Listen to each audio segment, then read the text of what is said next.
Il est 5h50 du matin. Premier petit réveil. Dans l'ambiance du Dakar 2024.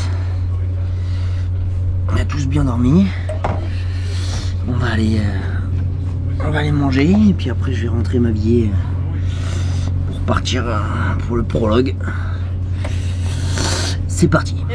Attends là, est-ce qu'on peut faire un petit briefing ce matin? Ah ça y est, température thermostatis. Là, le starting list, quel est mon père exactement? Merci, ça me fait plaisir. Ça va bien? Alexis, t'es content d'être de retour ici à la cantine? Ouais, moi j'aime bien la cantine. Surtout de bonne heure comme ça, manger salé là, ça me fait bien. Hein mon Dudu?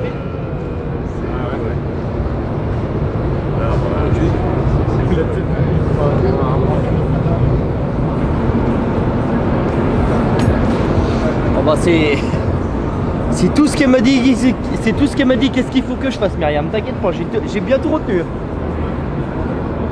Myriam elle sera là, elle ferait ah bah non Charlie, bah t'as pas lu ce que je t'ai écrit, ah bah Charlie t'as pas compris, ah bah ok, bah merci Myriam, salut, bonne journée. Hein? Bizarre. Bon bah c'est le premier départ de la moto.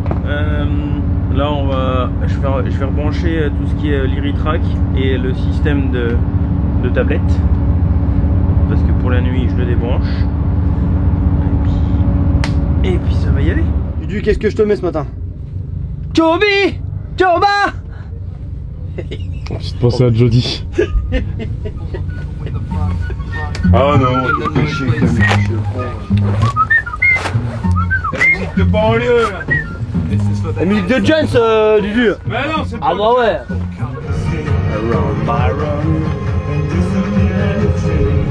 Cette année, j'ai pas pris de caleçon, j'ai pas pris de chaussettes. Pendant 15 jours, je mets les mêmes. C'est quoi le problème?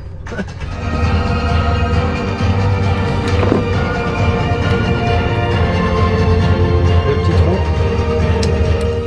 tronc. Un an, t'as vu qu'on prépare ça. Là on y est, ça fait bizarre. J'ai l'impression le Dakar 2023 c'était hier quoi. T'as pas l'impression que l'année elle est passée, ça fait bizarre hein.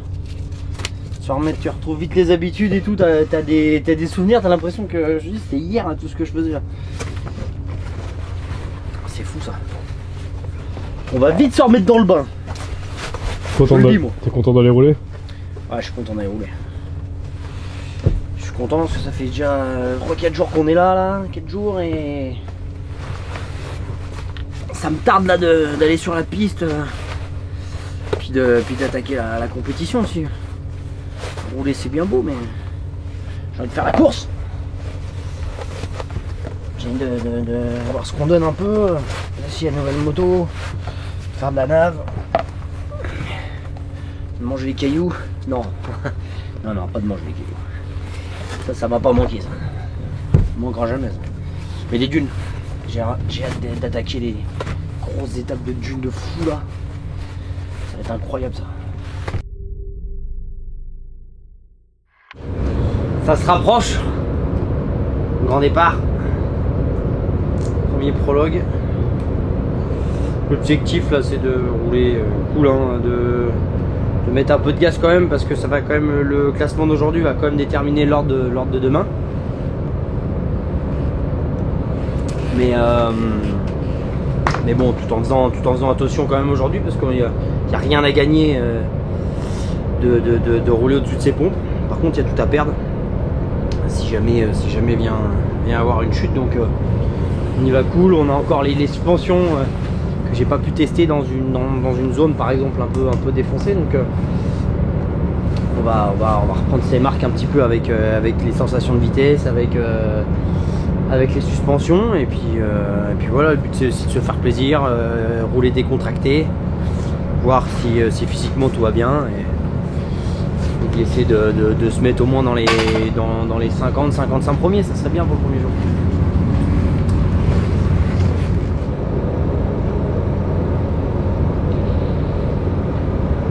J'espère que je vais me mettre au moins en gros par l'avant de façon à ce que tu aies un cadre et puis une tête de nav à changer tout à l'heure. Bon, le cadre, on va se faire emmerder. Un petit cadre, Alain, tu te fais un petit changement de cadre là, non? Ouais, t'es chaud? Rapidement, correctement, quoi, tranquille. Non, je sais pas, t'es tonneau, je te non, coupe, j'ai rien du tout. je te coupe le cadre en deux, non? Dégage. Oh là là. Ça commence. Coprologue. Mais non, dis pas ça, il va pas le passer sinon. Bon bah les amis. Bon allez, amuse-toi bien. Hein? Alors.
You follow me on Facebook?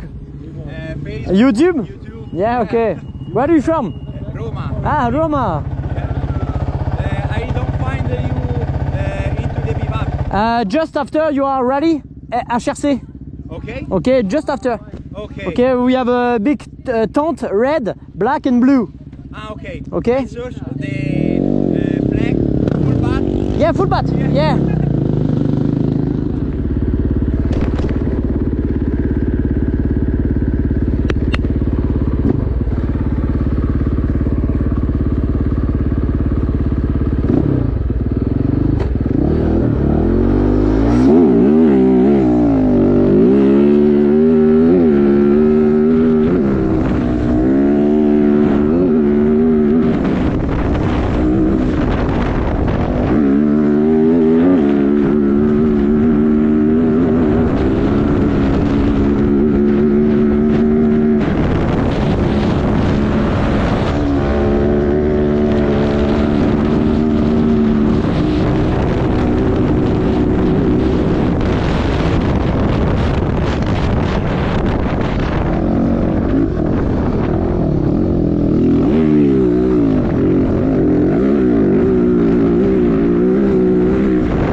Bah oui, hein. Hop.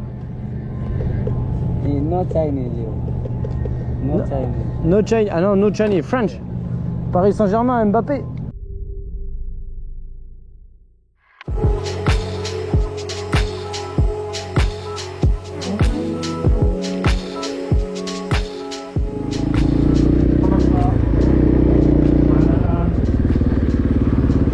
Voilà, il y a un client.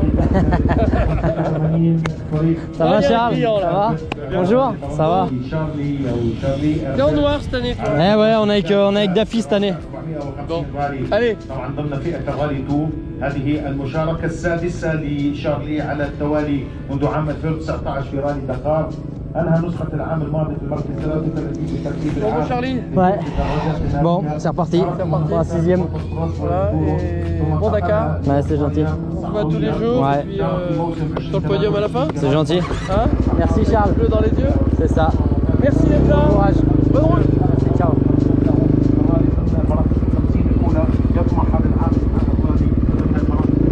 T'es encore là, toi? On a réussi à passer à gauche alors qu'il fallait passer à droite. Je commence à rentrer dans un truc, je vois plein de traces de demi-tour, je dis putain je suis bien. Ah non je suis pas bien. Puis là je vois une flèche à droite, je tourne la tête à droite, montagne. Bon j'ai dit là il y a un problème là, donc j'ai compris que la piste était à droite et qu'après c'est tourné à gauche. Je me dis je fais quoi, je fais demi-tour, à un moment il y avait une passe, il y a un mec qui s'enquille dedans, je le sens pas trop. Bon je dis bon je continue, la flèche elle commence à faire ça, t'es derrière. Là, je vois une passe en montagne, je pose dedans. Voilà j'ai regretté, tourbillon de descente et puis pire. Ah, je vais tout danser. Hop, je rejoins le sable, j'avance 300 mètres, top le waypoint, je repars. T'es aventuriste maintenant. Je sais pas. Pas encore. Pas encore. Prends-toi. Mais j'ai pensé à mon président qui disait dans les cailloux, ferme ta gueule et mets du gaz. J'ai fermé ma gueule, je sais pas si j'ai mis du gaz. Mais... Et puis bon, bah nickel, hein, après ça. Par contre, la moto marche. Ah ouais, elle marche. Bah, là, c'est que les rapports sont tellement plus longs que si tu veux, tu sais, tu la tires et t'as bloc et je suis 4, 5. C'est de la bouffe à poule. Qu'est-ce qu'on retrouve dans une ration? Des Pringles, des tucs, une Red Bull, on sait pas, des gâteaux, des cacahuètes, oh, du Toblerone. Grande classe.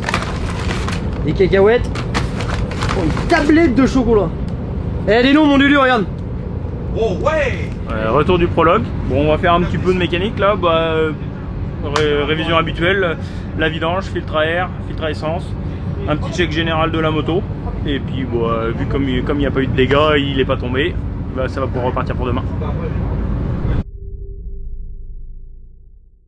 Aujourd'hui on va aller à la rencontre de Thierry Bétis. Thierry, bonjour. Est-ce que tu peux te présenter un petit peu pour ceux qui ne te connaissent pas? Alors Thierry Bétis, j'ai 52 ans. J'ai pratiqué le motocross, le supercross, l'enduro du Touquet. Et puis c'est mon 7e Dakar. Que tu as remporté l'enduro du Touquet plusieurs fois, il me semble. Voilà, c'est ça, j'ai gagné 3 fois. En 2000, 2001 et 2003.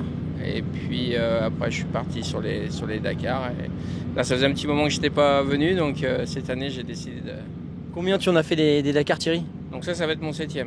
Ton 7e? Ouais, ok, voilà. J'ai eu la chance de faire les 2 derniers en Afrique, 2006-2007. J'en ai fait 3 et demi, on va dire, en Argentine. Parce que le dernier, j'ai eu un problème, j'ai abandonné. Et je connaissais pas donc l'Arabie Saoudite, alors je voyais ça à la télé tout le temps, tous les ans, et ça me démangeait. Du coup, cette année, j'ai dit... Tu fais partie des rares pilotes à avoir connu les 3 continents. Qu'est-ce qui t'a emmené un petit peu à repartir sur un Dakar de nombreuses années après?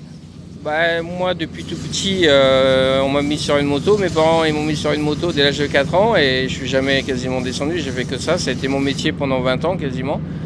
Et du coup, là, ça faisait 5-6 ans que j'en faisais quasiment plus. Je m'occupais de mes enfants qui font l'enduro du Touquet eux aussi, avec Honda France. Et du coup, à un moment donné, je me suis dit, je sentais vraiment le manque de moto.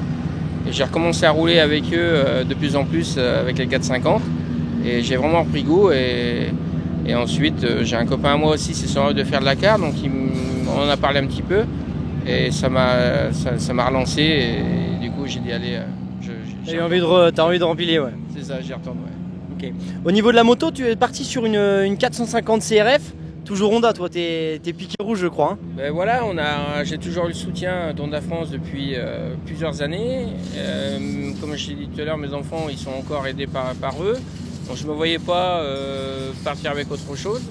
Et du coup voilà, on est parti sur cette base-là avec Guillaume Jonin qui me prête gentiment sa moto. La personne qui souhaite faire le Dakar un jour. Et du coup j'ai dit ben ouais, on la prépare, on fait ce qu'on peut au mieux et puis ça devrait bien se passer. Bon, super, c'est gentil.